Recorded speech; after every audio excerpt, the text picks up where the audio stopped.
وإذ أخذنا ميثاقكم لا تسفكون دماءكم ولا تخرجون أنفسكم من دياركم ثم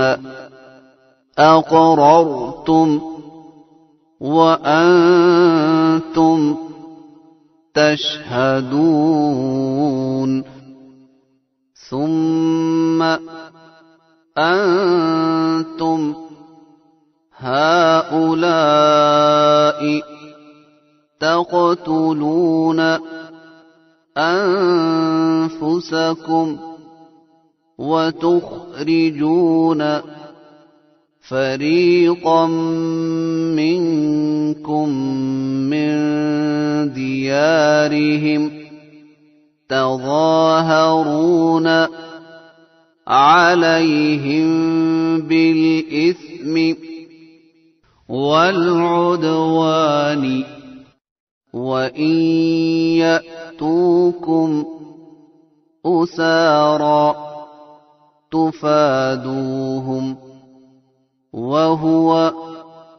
محرم عليكم إخراجهم أفتؤمنون ببعض الكتاب وتكفرون ببعض فما جزاء من يفعل ذلك منكم إلا خزي في الحياة الدنيا ويوم القيامة يردون إلى أشد العذاب وما الله بغافل عما تعملون أولئك الذين اشتروا الحياة الدنيا بالآخرة فلا يخفف عنهم العذاب ولا هم ينصرون ولقد آتينا موسى الكتاب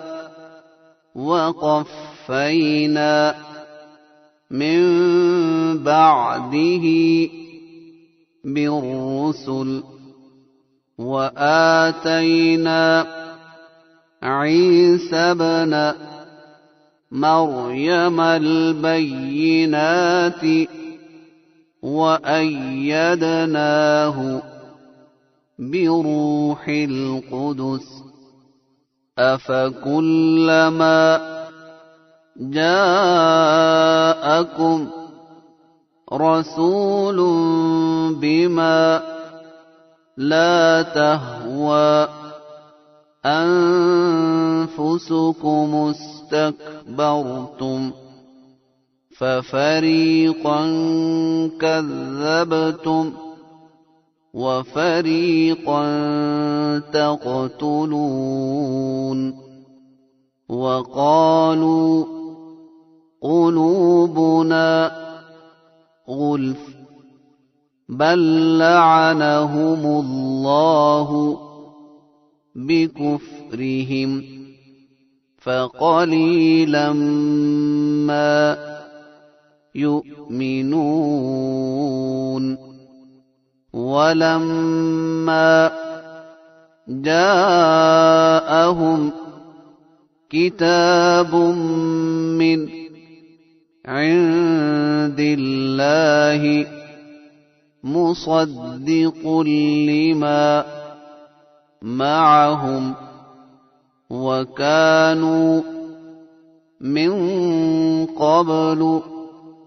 يستفتحون على الذين كفروا فلما جاءهم ما عرفوا كفروا به فلعنة الله على الكافرين بئس ما اشتروا به أنفسهم أن يكفروا بما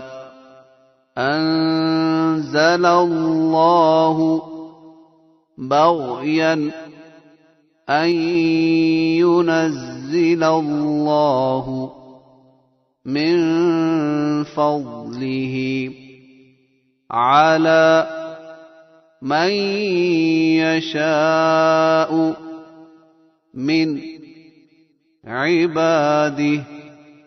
فباءوا بغضب على غضب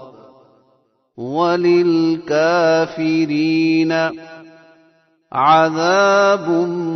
مهين وإذا قيل لهم آمنوا بما أنزل الله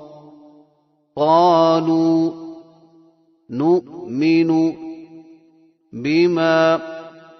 أنزل علينا ويكفرون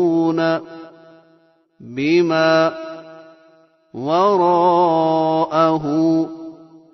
وهو الحق مصدقا لما معهم قل فلم تقتلون أنبياء الله من قبل إن كنتم مؤمنين